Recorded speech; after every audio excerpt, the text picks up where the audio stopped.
Two great things going on today. Staffordshire Day, May the 1st. What a wonderful day to be celebrating Staffordshire. Also, it's our new Chancellor, Major Levison Wood, being installed.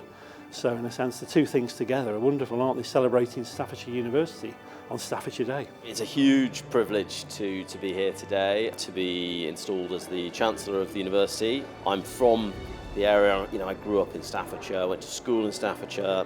My family are all here, so it's always an honour to come back and in this capacity represent the university and hopefully inspire the students to follow their own dreams. The role is ambassadorial, it's forward-looking, it's outward-facing, it's about stakeholder management.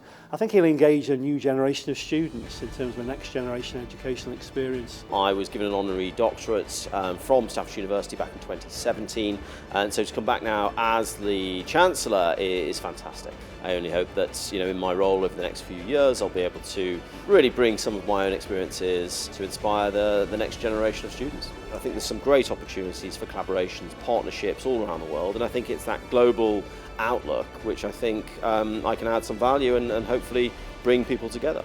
My role as Chancellor is the beginning of another great adventure, and I can't wait to see where it leads.